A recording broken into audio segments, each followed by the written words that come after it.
In Memphis, nothing comes easy, and that's exactly how we like it. This is a city built on hustle, on heart, on grit. And at Carway, our rides are built the same way. Tough, reliable, ready for the grind. No games, no gimmicks, just Memphis-style service. Real, honest, and built on trust. Where grit meets grind, you meet your next ride.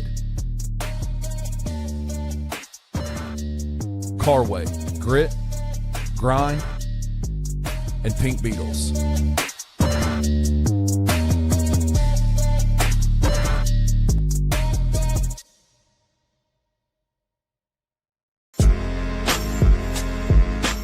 In Memphis, we know a thing or two about resilience. From the grindhouse to the Delta, we protect what's ours. But when pests invade your home,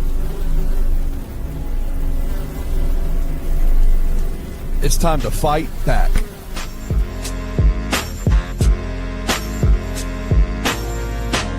Grade A Pest knows how to handle what crawls, flies, and bites.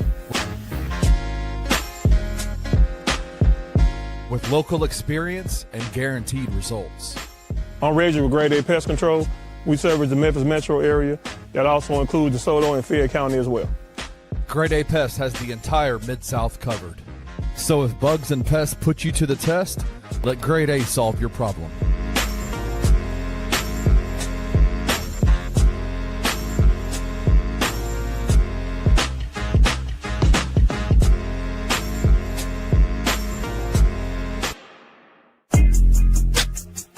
Bluff City Media presents the Two Buck Sports Show with your hosts, Rusty Buckets and Uncle Buck. Now, let's get to the show.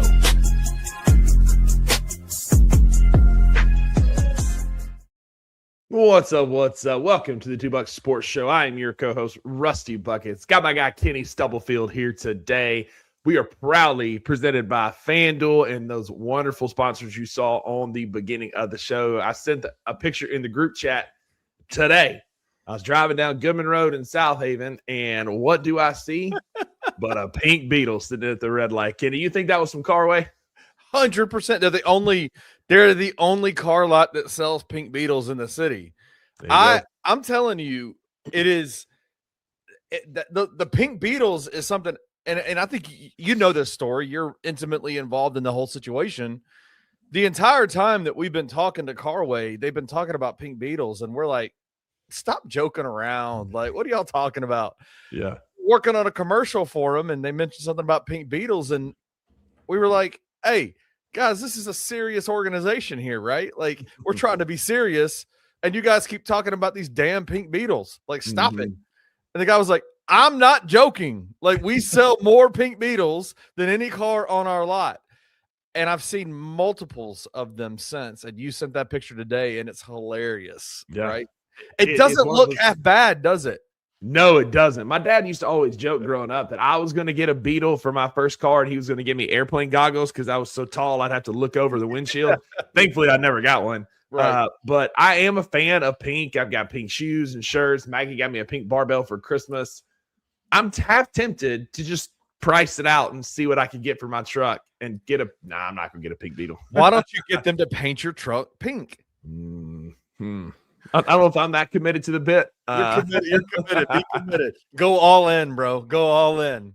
I like pink, but I just don't know that I like it that much. My silver truck looks fine just like it is. I was a Navy truck guy for a long time. My first couple trucks were navy blue, and I loved it, but it's just so daggum hot. You can't keep it clean. That when I made that transition to silver, I just don't know that I would go back. But I imagine pink would be pretty easy to keep fairly clean, not too hot in the summer. And you would be a fashion statement driving down that street. There is never, they would never expect to look over and see a big bear of a man in a pink truck like that. That would be hilarious. I'd say if I slap my real estate stuff on the truck, like that might be a good sales idea. People will call me just because I have a pink truck. Hey, one of the greatest shows of all time, Better Call Saul. There's a reason why he wore those outfits is because he stood out amongst everybody else. Be unique, Rusty. Be unique. I like that. I picked up 3 deals this week. I imagine if I had a pink truck, I'd pick up 9 in a week. Bro, can I just say you are an impressive ass dude. I just want you to know I don't know that. about that. I don't know about You that, are. but I appreciate it. You're impressive. Hey, listen, just so y'all know, for everybody that's paying attention to the show today, shout out to y'all for joining. Hit the comment section up. We're live in the comment section. We are not live right now. Like today, we're going to be honest with you. Rusty and I are pre-recording, and I'll say this. When Rusty and I we do this because when Rusty and I get on a show, sometimes things tend to go a little bit chaotic. And we say things that get us into trouble. And so Rusty's like, hey, can you join me? And I was like, hey, bro, for the sake of the brand, we might want to pre-record tonight. That's exactly right. That's exactly right. So you never know what's going to happen on these Bluff City Media after dark shows. We had one or two of those back in the day. And you're getting another one tonight. And I appreciate you being willing to stay up a little late with me to talk about these dadgum Grizzlies, some college football content towards the end. Kenny, we might as well go ahead and dive on into it because we've got quite a bit of Grizzlies news to get to, including a game that was yesterday that just kind of was what it was.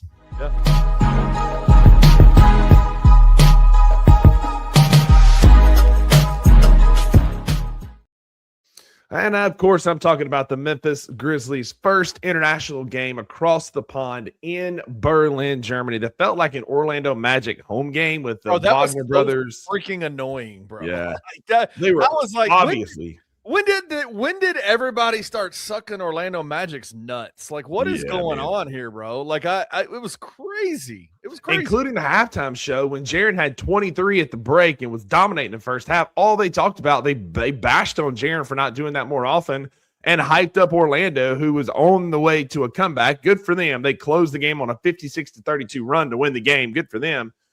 But, like, the crowd was all in on Orlando because the Wagner brothers, you had the announcers were terrible. And then the halftime show was worse. Just hype it up Orlando. It's kind of a bummer to watch, including a 12-point third quarter by the Memphis Grizzlies. Oh God. I will say we are lucky to have the commentary team that we have with the Memphis Grizzlies and Pete Pranica and Brevin Knight.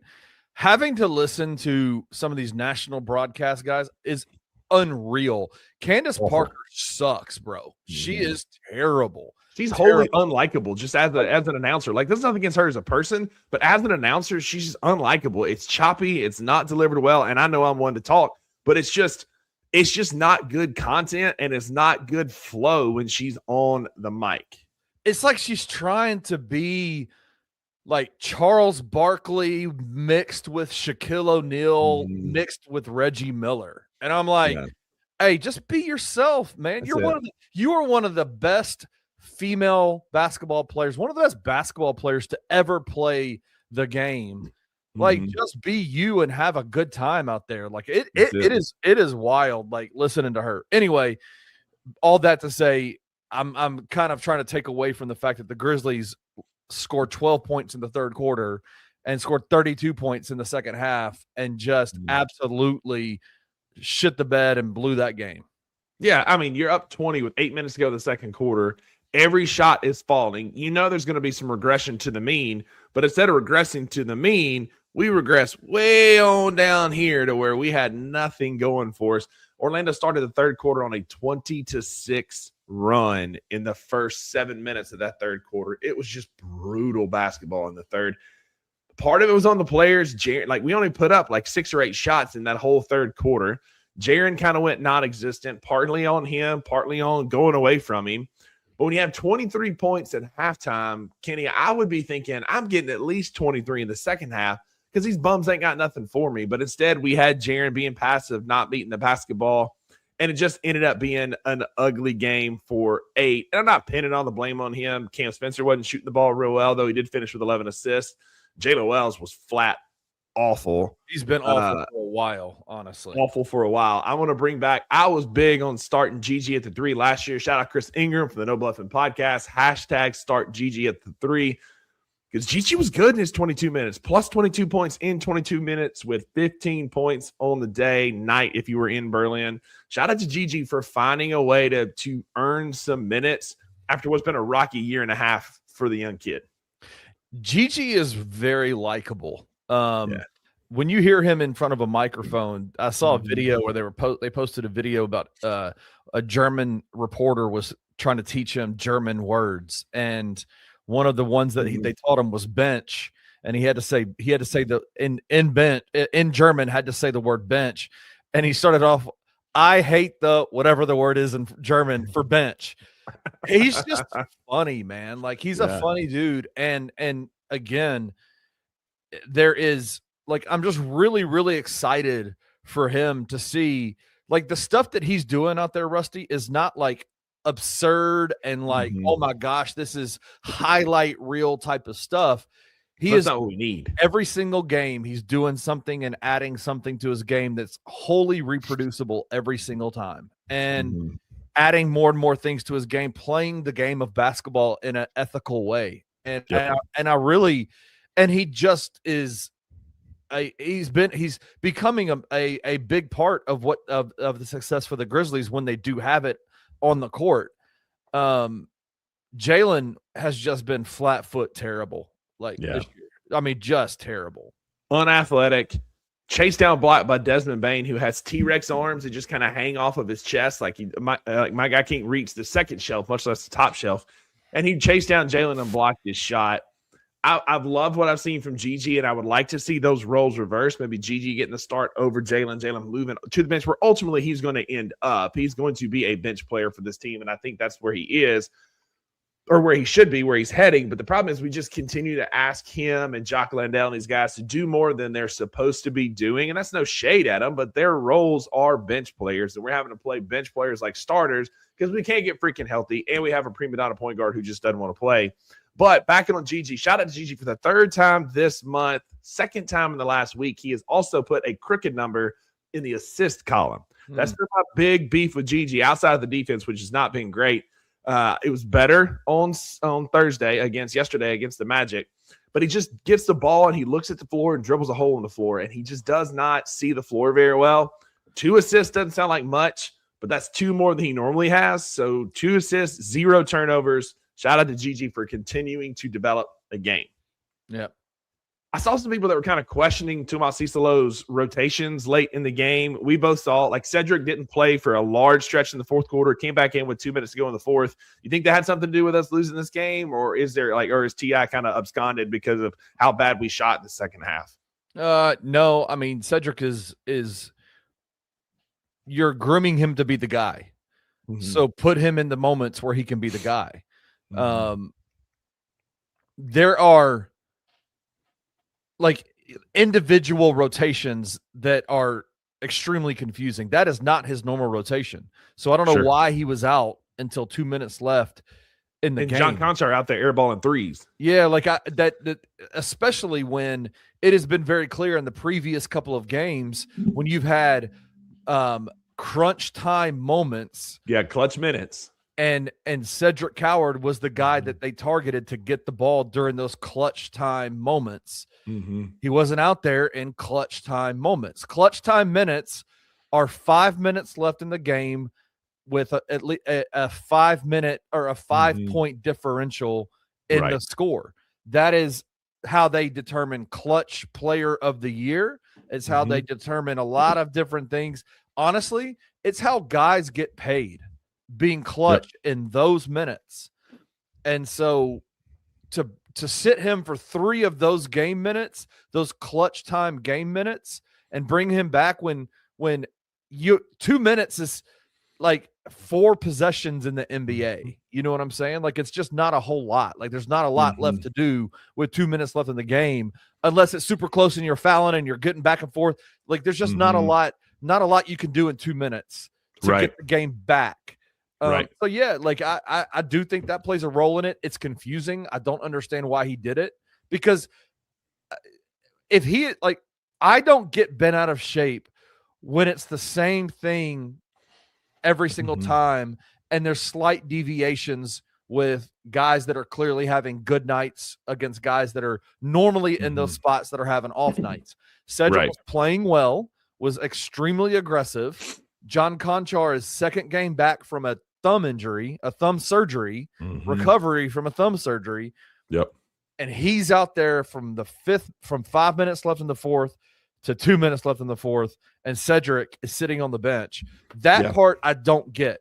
I don't understand. That's when I go, okay, your rotations are jacked.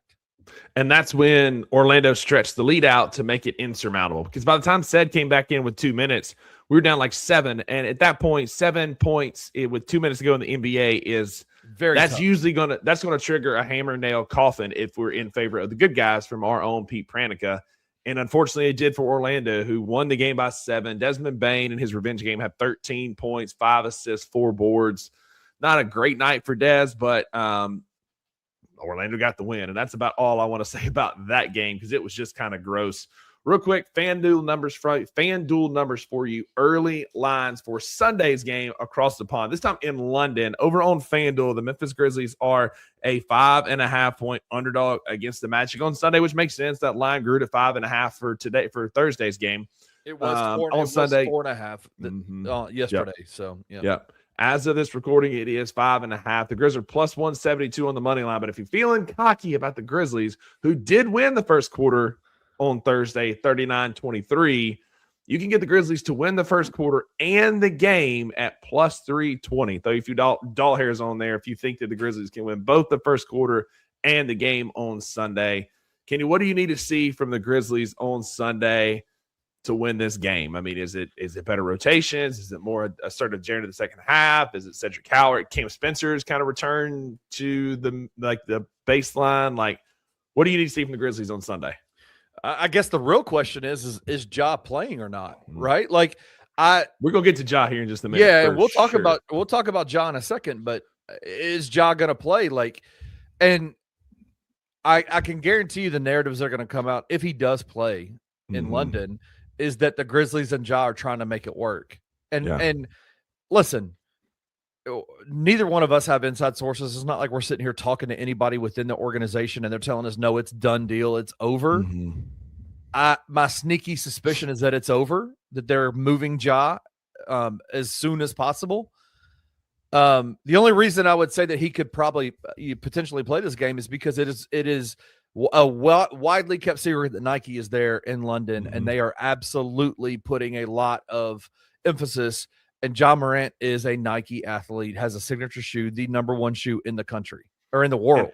And I'm sure Nike doesn't love some of the shenanigans they've been seeing lately. Yeah, I would suspect they probably don't. I would suspect that, there's going to be quite a bit of pressure on Ja to play. And I guess my only question is what kind of Ja are you going to get? Are you going to get a Ja who is the same Ja in the same mindset that he was in that press conference the other day? Or are you going to get a Ja who says, man, on a global stage, I need to go out there and show out and play ball real well to keep this Nike train going?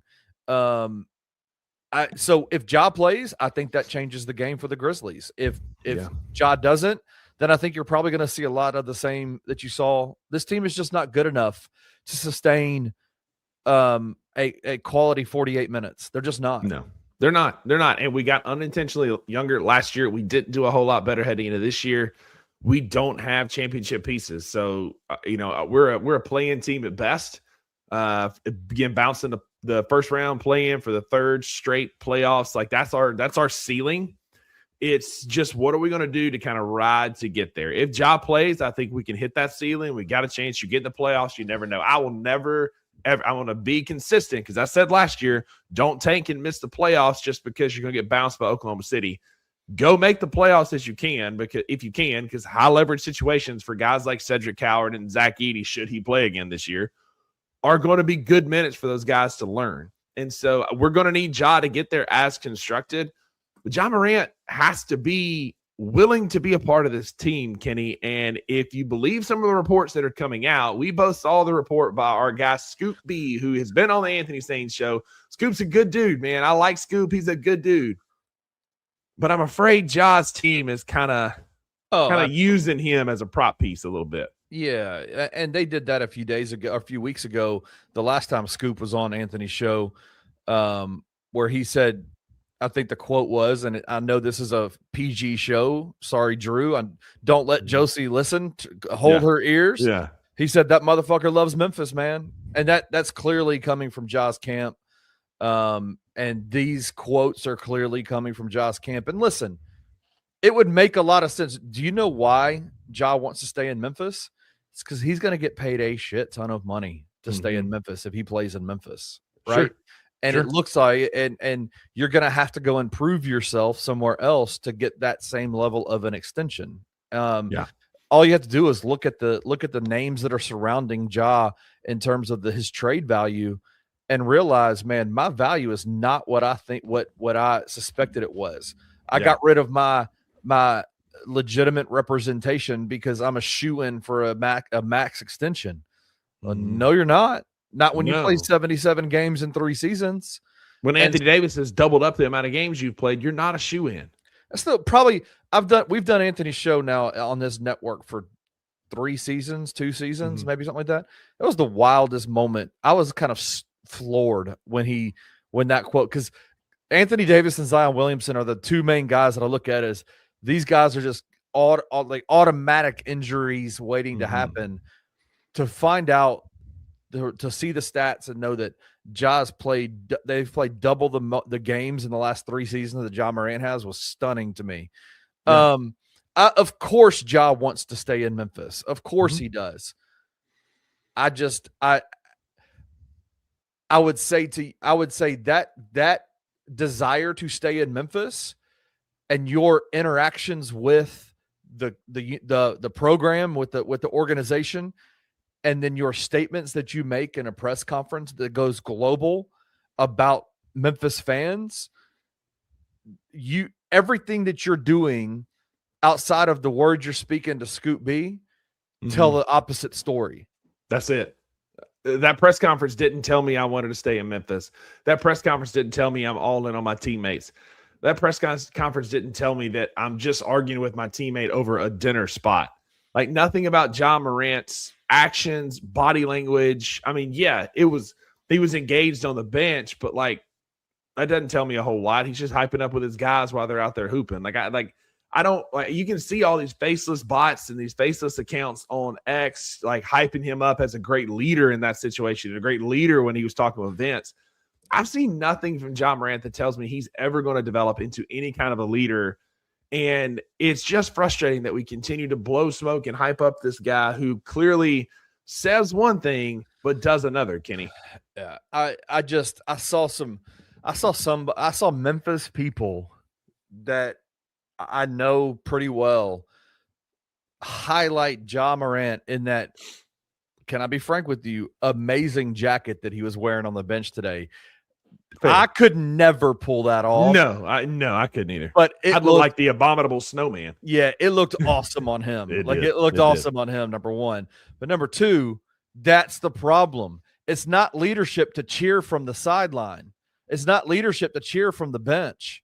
Yep. Leadership is playing ball, dude. This is the second time in 2 seasons that you have missed double-digit games protesting. Yeah. Like, packing, as Drew said yesterday on the show, packing your stuff up and going home. Like, it is insane that there are people that consider themselves to be Grizzlies fans and legitimate people that understand basketball that are using Ja Morant cheering on the bench during a Berlin game and calling that leadership. That was stunning to me. The cognitive dissonance by some of these Memphis fans is unreal. Like, the mental gymnastics it takes to get to that point is wild. And I'm not smart enough to do them when the guy is sitting out, like you said, protesting his second straight coach, his second straight system that he doesn't like, that he did sign off both publicly multiple times. But like, I'm not buying that any of that's leadership, Kenny. Leadership is lacing them up and saying, you know what, this situation sucks, but I'm going to go hoop anyway because these are my guys and this is my city. Yeah. Listen, leadership is, hey, you know what? Like, this sucks right now. Like, all of this sucks. How about I not add to the suck, right? Yeah. Like, I don't want to add to the suck, so let me go play ball. Like, let me go hoop and try to, like, you're only as strong as your weakest link. And one of the things that you can do is target your weakest link and bring them up. And that's leadership. Like leadership is no matter what, even if that means we lose, I don't like my role. I don't like this, bro. Man up and suit up. And we've seen that. We've had a point guard that played in a playoff series with a broke face after CJ McCollum broke his face. He went and played. He went and hooped. Mike Conley, that's a captain. That's a leader. That's why 11's going in the rafters. He got his face stepped on by Draymond Green with a broke face. His face broken in the very next series after that Portland series. He got his face stepped on. He got kneed in the back. He had a broken vertebrae in his back, got kneed in the back, and didn't miss a damn game. Let's say this. You got a 7-foot unicorn who, while we can sit here and discuss, like, well, in the first quarter, first half, he did this, second half, he did this. Guess what? He is laced up every single game. I was at that Nets game when he was so sick. Like so sick. He had no legs, and he's out there playing. Miss me on this talk. Like, I'm telling you, Memphis fans, I just want to issue a challenge to all of us, to every one of us, because no matter who's on this team, we're going to be fans of this team. We've been fans of this team since the beginning.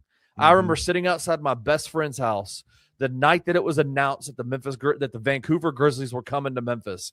And I was like, holy hell, this is it, right? Like my sports fandom is now complete.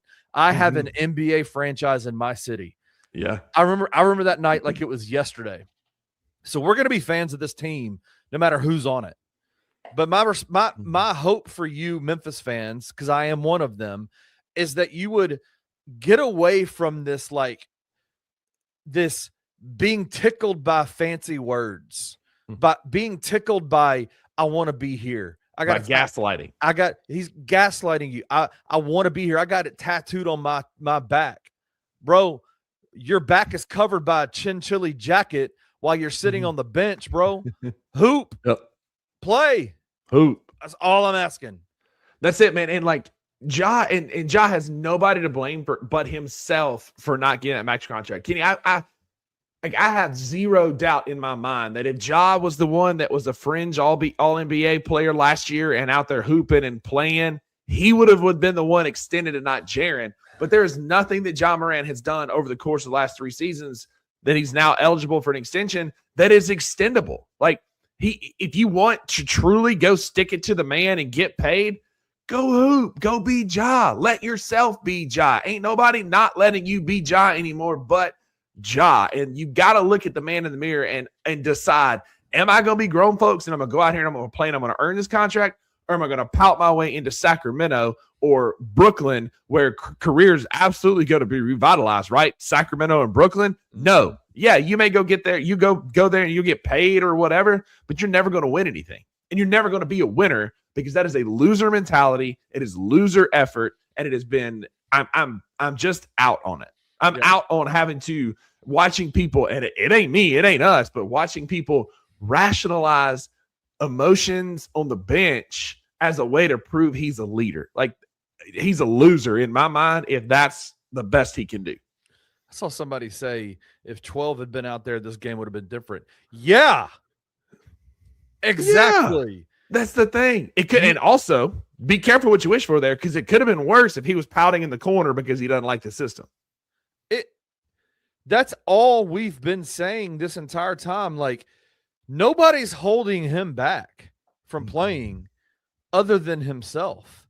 Yeah. This thing would be so different if Ja Morant over the last 3 seasons had played just an iota of more basketball. All these conversations would not be happening. And so to sit there and act like on Twitter you see this game would have been different if 12 had played.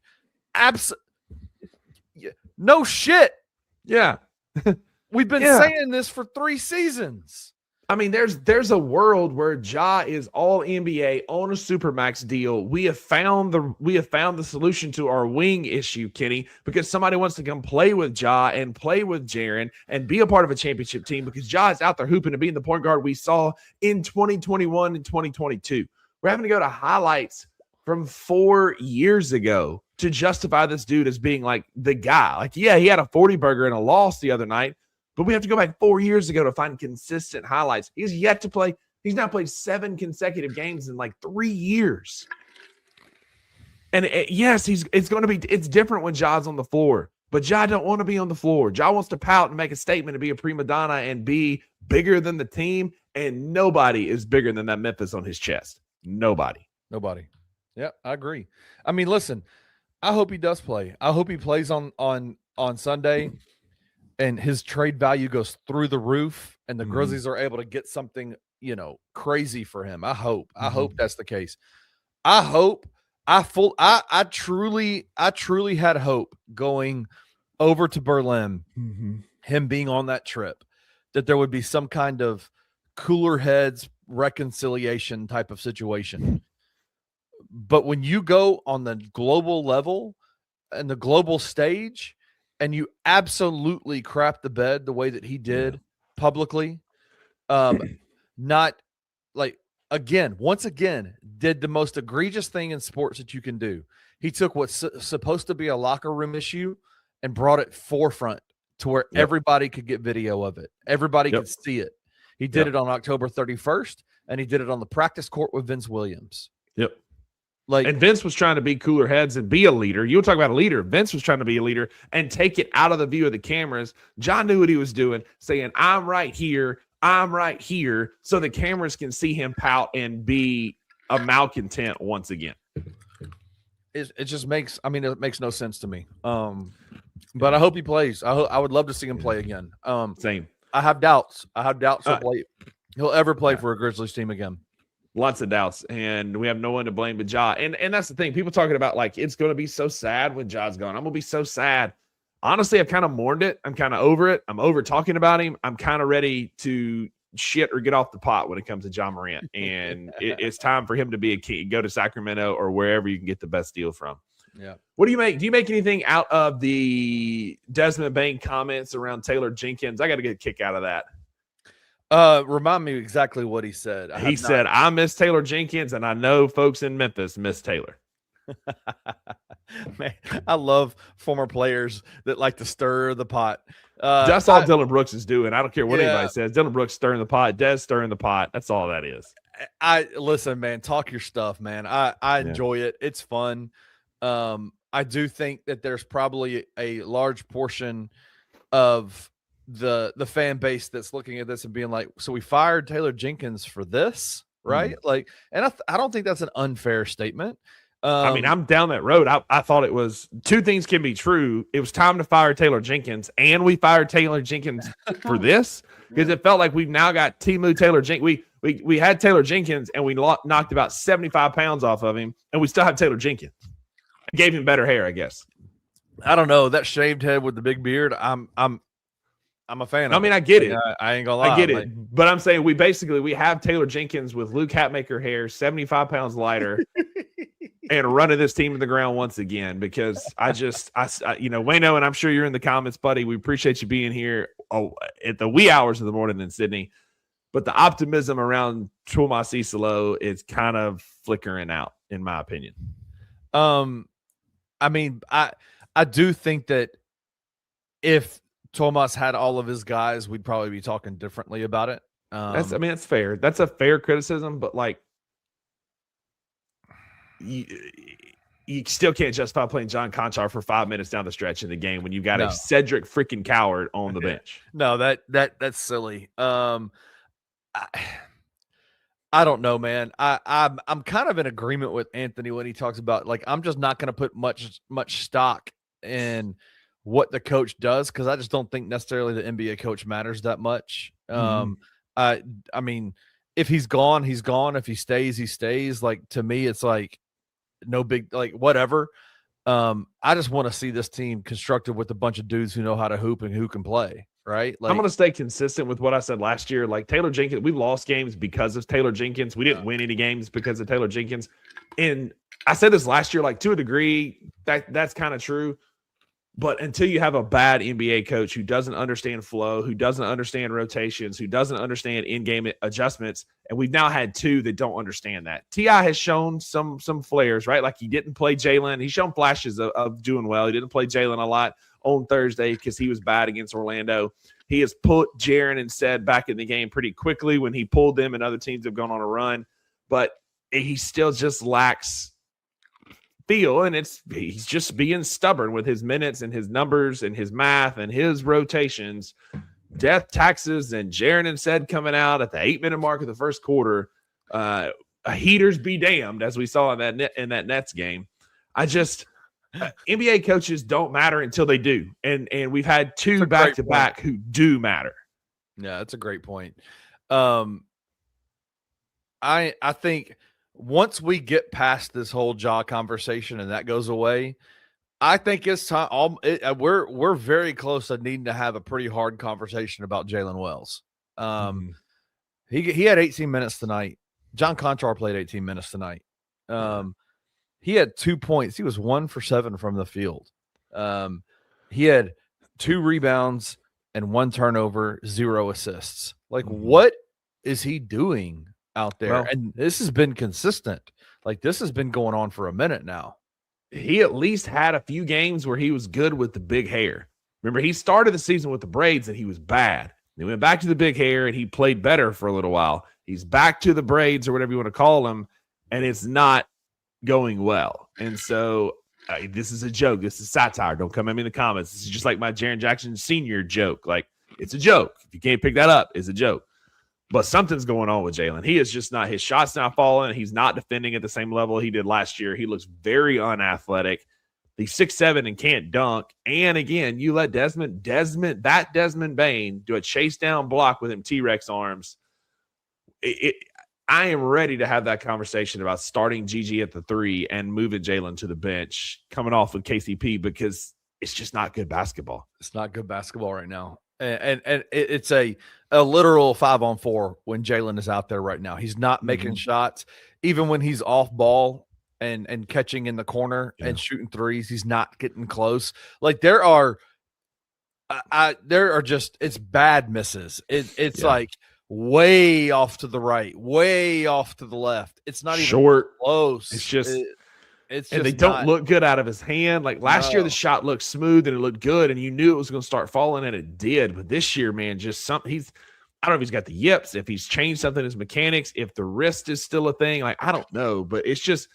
I'm not trying to make an excuse. I'm just trying to figure out what went so wrong because the shot looked so much better last year. And there is, you can tinker with it too much in the offseason and it throw you off. And maybe that's what's happened, but that doesn't account for his lack of defense and athleticism that we've seen this year from a guy who showed a lot of promise as a rookie that could be like an integral part of this bench. Yeah, I think it is so frustrating to me. Jaren for the first half of this game looked like the best player on the court. Right. Absolutely. Like he was the best player on the court, unguardable. Not even close. Yeah. To a large degree against an Orlando team that has some size to it. Like they got some big boys on that team. And Jaren played very, very well. Like, yes, he tends to have a fallback where especially in the crunch time minutes, tends to kind of drift to the shadows. I'm going to kind of debunk my whole theory on coaching not really mattering, because if you're a head coach, like, how do you go multiple possessions without getting Jaren the ball, forcing the ball to him, forcing the ball in his hands, saying, I don't care. Hey, listen, all this motion bullshit that we're doing, like, hey, stop this right now. Get Jaren in the post and get him the ball. Like, just for 4 straight possessions, just get him the ball in the post and see what happens. Just right. Like Drew said it in the comments in the group chat today. This team doesn't have a run stopper. You know why? Because they don't have a dude that they go to, even though they have a guy who in the first half of this game was the dude to go to. They go away from him. Like, his natural instinct is to fall back, and he has a coach who runs a system that allows him to do that. Yeah. And that is a dangerous combination for a guy who is willing to not be the guy. Like, but when he is the guy, he looks awesome doing it. So force him to do it. Make him do it. You think about the guys who were killers and run stoppers in the past, and I'm no way saying that Jaren could be a Michael Jordan or a Kobe or any of those guys. But you think about those dudes, and I got some heat for this in the post-game bounce comments, but like Jaren didn't force the issue either. I'm indicting T.I. for not just saying, hey, look, it's 5 out. Get the ball to 8, get out of the way. But it's also on Jaren for not being assertive enough, and I know that's not who he is, but saying, hey, you just like Keyshawn Johnson, throw me the damn ball. Zach Randolph, throw it to the hand and get out of the way. Like, there's none of that from Jaren. And I'm not expecting that in year 8 now that we're here.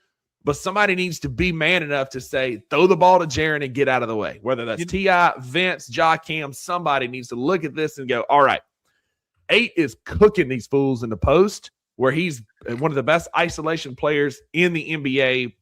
Facts trump your feelings. Look it up over the last 7 years. This year has not been as great, but over the last 7 years, he's been one of the best isolation players in the NBA. Just getting the ball and get out of the way, man. And this game is a lot different down the stretch. 100%. When Ja came back from that calf injury, he was that guy that would hey, stop everything, Jaren, go to the post. He did that. And I appreciated that. And Jaren had multiple games where he impacted winning. Because Jaren is the table setter for Ja.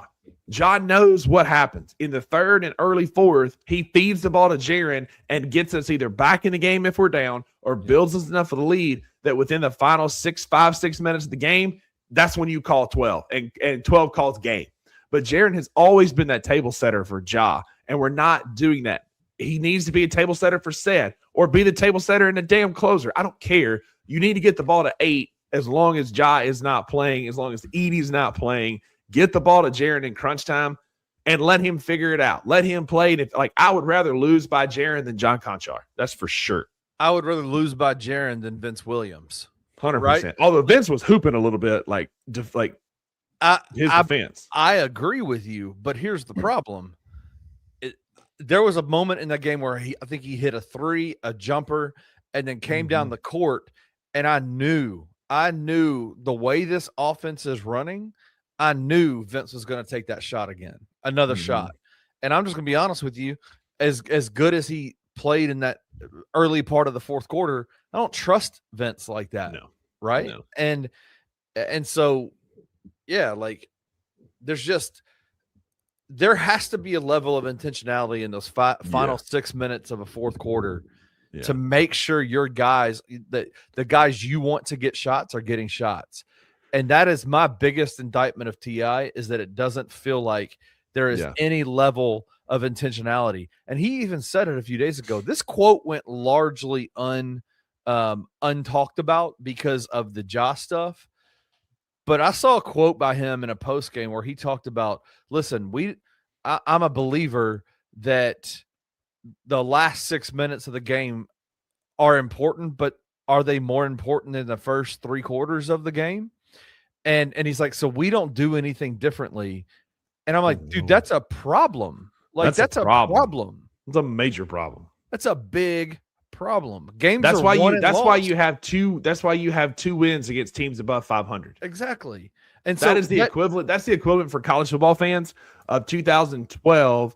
Les Miles and LSU beating Alabama in the regular season and running the same game plan back in the national championship, thinking it was going to work again. Like, what we're doing is not working, Kenny, down the stretch, whether it be the third quarter, fourth quarter. We've talked about it on multiple shows across this network where this offense works for 3.5 quarters. If you're not making late game adjustments, that's a problem. And that's what I'm talking about when coaches don't matter until they do. And that matters when you're not making changes in the final stretch. Yeah. Yeah. I'm trying to find that quote. Anyway, keep going. I'm sorry. It's frustrating because I had the same issue with Taylor Jenkins, who would look at his Waffle House menu and not make changes down the stretch, leave John Jaren on the bench for far too long. Now I'm watching a coach who has Jaren on the floor and would rather have Vince Williams Jr. and John Conchar and Santi Aldama taking late game shots instead of getting the ball to Cedric or Jaren while Ja is out to go ahead and close out these games. And no shade to those guys, but that's not who I want taking late game shots in crunch minutes. I don't trust them. I'm learning trust, and Cedric's learning trust in himself. But with Cedric, at least we haven't hit that ceiling yet, right, Kenny? Like, there's still room for Cedric to grow. I know what Vince Williams is. I know what Santi is. Right. I know what John Conchar is. Like, they're not dudes that are going to go out and win you a game in crunch time. And until we start going to the guys who can, being Jaren and Cedric and Ja if and when he plays, Edie, and then I would throw Cam Spencer at the very bottom of that list because he can go on some heaters and impact winning. Yeah, he only had 7 points, 2 of 7, 0 for 3 from 3, but he had 11 assists against the Magic on Thursday in Berlin. He's a guy who impacts winning, and I trust him having the ball in late games. Yeah, I know. Cam Spencer obviously is not going to shoot 50% from 3-point the entirety of the year. He's going to regress to the mean. Mm-hmm. And that's fine. Because he gave you 11 assists to 1 turnover. Yeah, like that impacts winning. Yeah, that as much as we can say he's not shooting the ball well, and he didn't. He shot 7 shots and made 2 of them. Was 0 for 3 from the 3-point line. That you need more from your starting point guard. Yeah. The problem is right now he's the starting point guard. Yeah. And again, I would say it's not like he's not doing, like, it's not like he's not table setting for guys. It's not like he's not getting the ball to the right guys. He's 11 assists. I mean, how many shots did they make? Let me look at this. He had 11 assists on 38 made shots. On 38 made shots for the entirety of the team. I mean, that is when Cam Spencer was out there, the ball was moving. The ball was they were getting good shots. When he wasn't, the ball was ball stopping and the ball was the bad shots. That third quarter, that last half of that third quarter was some of the ugliest Grizzlies basketball I've seen in a very long time. It was crazy. Yeah. Like that's the kind of guy, that's the kind of ball that a college team, I mean, hell, Bartlett could probably go out there and put numbers on Memphis the way we were playing. That third quarter, I felt like I was watching a college basketball team. It was bad. I really, honestly, an AAU team that literally is just shot jacking. It was bad. Bad.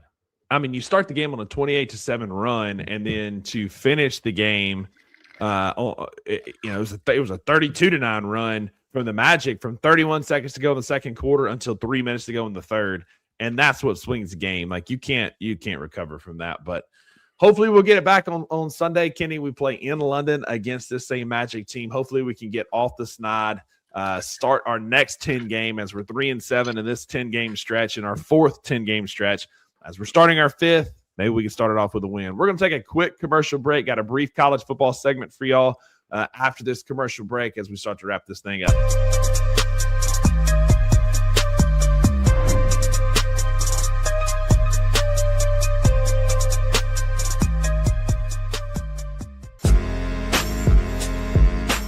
In Memphis, we know a thing or two about resilience. From the grindhouse to the Delta, we protect what's ours. But when pests invade your home, it's time to fight back.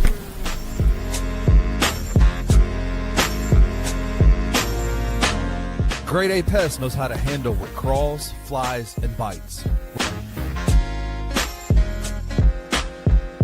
With local experience and guaranteed results. I'm Reggie with Grade A Pest Control. We service the Memphis metro area. That also includes DeSoto and Fayette County as well. Grade A Pest has the entire Mid-South covered. So if bugs and pests put you to the test, let Grade A solve your problem.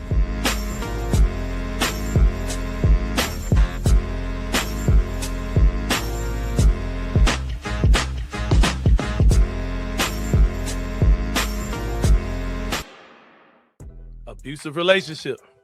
We talked about this yesterday. Our fan base is in an abusive relationship with these dudes, man. I get it. I am too. But I've been seeking counseling, man. I've been seeking help. I can't stay like this, bro. I got to get out of this stuff, man. The blinders, the scales have all been removed from my eyes, bro. There's certain things that I feel that I've kind of alluded to with y'all. You're on a global stage, bro. And you're doing the same crazy ass shit that you do in the FedEx Forum. I was just saying yesterday, man, go over there, bust ass, prove these folks that they making a mistake. Go do your thing, soak up that global love, and go do you, man. Here we are. Same old stuff, man. Same old stuff. Tune in to the Anthony Sain Show Monday through Fridays at 1 p.m. live on the Bluff City Media YouTube channel.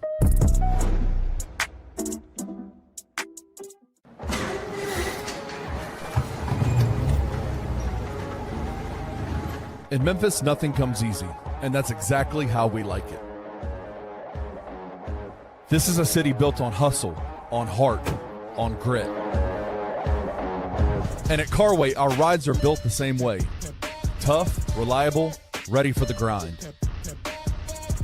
No games, no gimmicks, just Memphis-style service. Real, honest, and built on trust. Where grit meets grind, you meet your next ride. Carway, grit, grind, and Pink Beetles.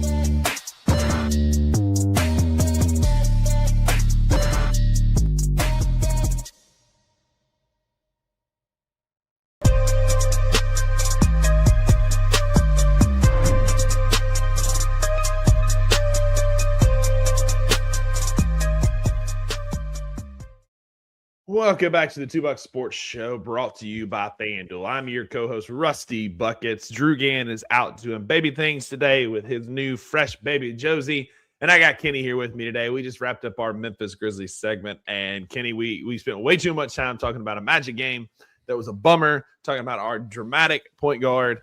And the one thing that's not going to be dramatic is that national championship Monday night, man. I just don't have a lot of expectations of that game. Nothing's really changed since we talked about it the other day.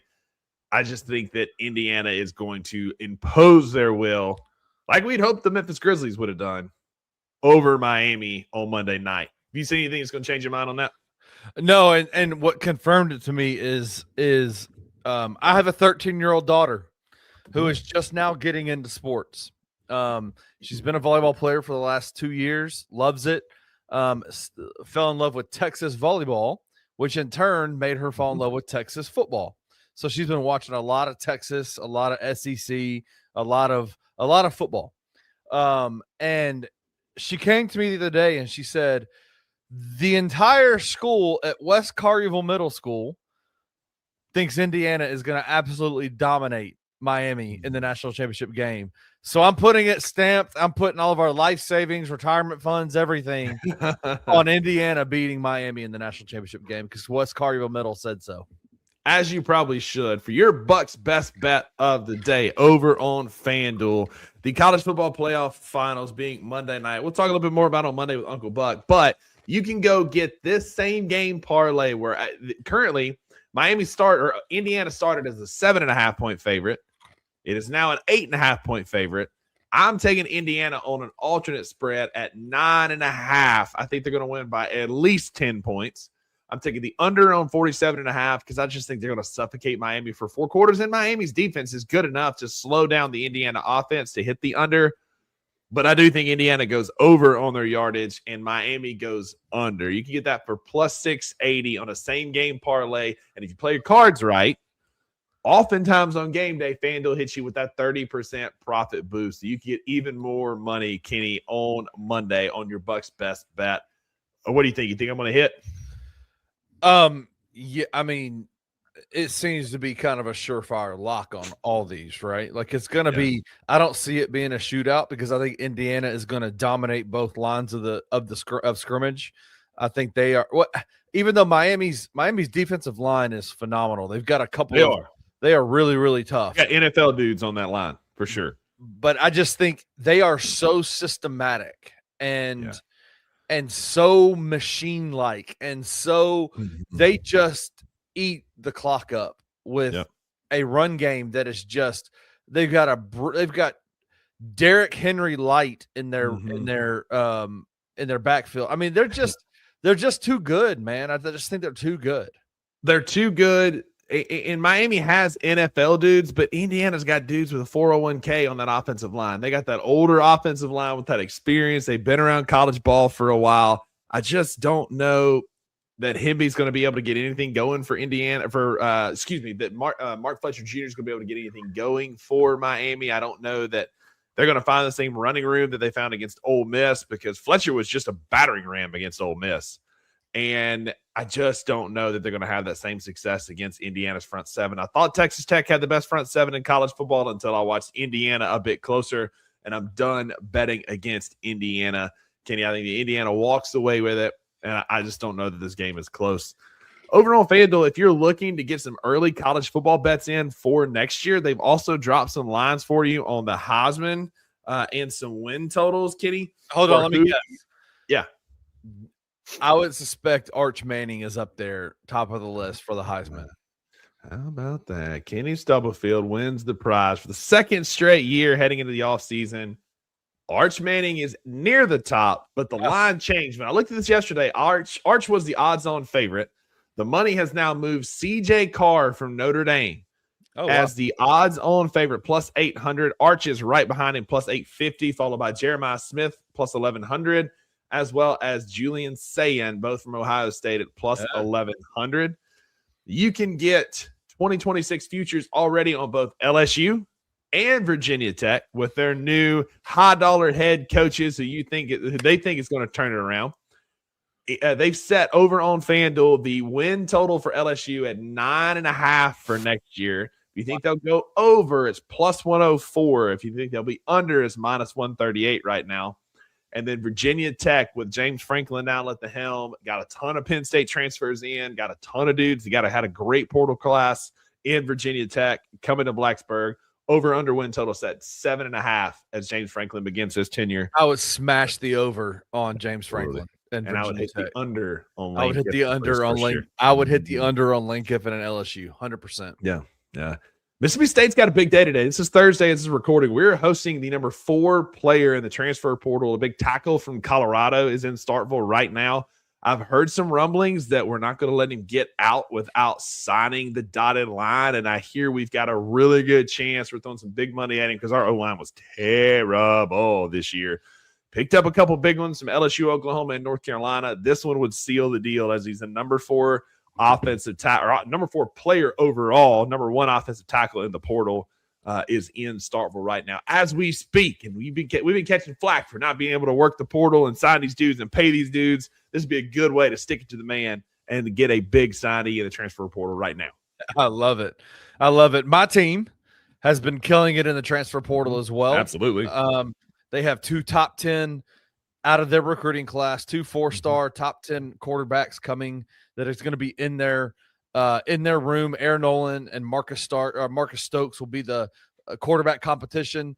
Dallin Hayden, a Memphian who went to Ohio State, and when he got carries, he did pretty well. He's good. Went to Colorado. Colorado struggled to really do anything except for set up porta potties on the side of the on the coach's side. They were really good at that. That was really about it for Colorado this year. So now Dallin Hayden is back, and everywhere he's been, fan bases have said, just give Dallin Hayden more touches. Just give him more touches, please. He is going to come to Memphis and get all the touches he wants of the ball. The ball is going to be in his hands a lot, and I'm also super impressed by the offensive line that they're bringing in. A lot of big dudes. I saw them talking to a kid that was 6'5", 295 pounds. And I was like, 3 years ago, 2 years ago, even a year ago, I'd have been like, holy hell, that's a big dude. Yeah. Yeah, he'd be the smallest guy on this offensive line that Charles Huff has put together. So Charles Huff is bringing in some real talent to the University of Memphis in his first transfer portal. Got a dude that I like a lot in Stonka Burnside from Mississippi State. Braylon Burnside goes by Stonka. Starkville kid, loves Mississippi State. We recruited him as a safety, and that's where he probably should play, but he wants to play receiver. He was a 2-way player in high school. 5-star recruit, was just a stud in high school for Starkville High School. Coming to Memphis, I don't know that he's an SEC caliber receiver, but I think he could do well in the AAC. And I'm not being shaded. There's no shade by that. I just think I think he's going to be a good receiver for Memphis. He's got speed. He's very physical at the line of scrimmage. Yes. Don't come at me with your G5 pitchforks. No. I like Stonka. I hope he does well. I mean, he's an easy kid to root for. His mom is sweet as she can be. She's very active on Mississippi State Twitter. But y'all got a good one in Stonka for sure. Well, tell her to come on over here to Memphis Twitter. We'll love her too. Stonka Burnside, top 5, top 4 name in college football. Oh, yeah. Fantastic name. Yeah, that dude kid was born to play football with a name like Stonka. Amazing. it is a very fair assessment that a guy who is a mid-level player at a high-level Power 4 SEC team is going to come down to Memphis in the G5 ranks and probably be very, very, very good. Yeah, I think y'all are going to like him a lot by the time we're talking this time next year. I think y'all are going to be big fans of Stonka like we were in Starkville. Good kid, hard worker, just couldn't find the field at safety, couldn't figure it out at receiver. But I think y'all are really going to like Stonka because, again, kid has a great work ethic, a great motor, and Memphis got a good one there. Yep, I'm excited. It's been a fun portal. Shout out to Charles Huff. It's been great. Yeah, he's built a good team, and if he can, the icing on the cake would be getting Chris Jones, that linebacker that he had in Southern. That he committed. Mike Norvell got him today. Oh, he did. I didn't see that. I knew he had committed to Ole Miss and then decommitted, and I thought maybe he was coming to Memphis, but he's going to Florida State. Huh? Stank ass Mike Norvell got him all the way in Florida State. Which, hey, listen, it sometimes it's your own people that get you, but yeah, no, it would have been great. He brought. And I'm terrible with names, so I apologize. But he brought we finally have an edge rusher that played for Southern Miss that is really, really good. Brought Tyshawn Chapman, a wide receiver, speedster, over from Southern Miss, really good. And their safety is a sophomore game breaker type safety. Sure. And yeah, I'm excited. They played hard. I watched them first game of the year. Lost to Mississippi State by 2 touchdowns. Just going to put that in there with that team. But they did play well. They played hard. It's a good team. I like Charles Huff. I like what he's building. Bring you guys to help you build up the program. I'm for it. Hey, bro, I'm going to need you to chill out is what I'm going to need you to do. I just heard a lot of comparisons that Memphis would be better than Mississippi State, all this kind of stuff. And I just need to remind y'all that it's 24-1 in the last 25 years. Hey, Calvin Austin beat y'all on a field on a punt return. All right, that's all. Should have been down. You call a fair catch. You call a fair catch, and then even the Memphis players thought it was a fair catch. No, man, learn the rule book, man. Learn the rules. Learn the rule book. Nope, that's a fair catch. If your hand goes above your head, it's a fair catch. It was a fair catch. Hey, learn the rule book, bro. Still salty about that. Learn the rule book. Salty about that. Calvin Austin, let's go. That's how we're going to end the 2 Buck Sports Show before I get salty here at 10:30 at night. But I appreciate Kenny filling in for Drew tonight, man. We talked a lot more about John the Grizzlies than I wanted to, but that's what we got to do. That's where we are right now in the doldrums of the NBA season. So we appreciate y'all hanging with us. If you're still here at the hour 3 minute mark, basically, give us a thumbs up, subscribe because you know you're going to be back. Turn those notifications on so you know when all the great shows on this network go live. Kenny will be back today at 1 o'clock on the Anthony Sains Show. Kenny, I appreciate you hanging with me today in Drew's absence, man. It was a good time as always. I'm going to be honest with you. I like you more than Drew, so it's all good, man. That. Yeah, man. I appreciate that. Man. That means a lot. Y'all heard it here first. Y'all go be a friend of somebody who needs a friend this weekend, and we'll see y'all back here live on Monday. Thank you for listening to the 2 Buck Sports Show. If you enjoyed this episode, leave a rating and a review wherever you download your podcasts. Also, like and subscribe to Bluff City Media's YouTube page. We'll see you back here next time.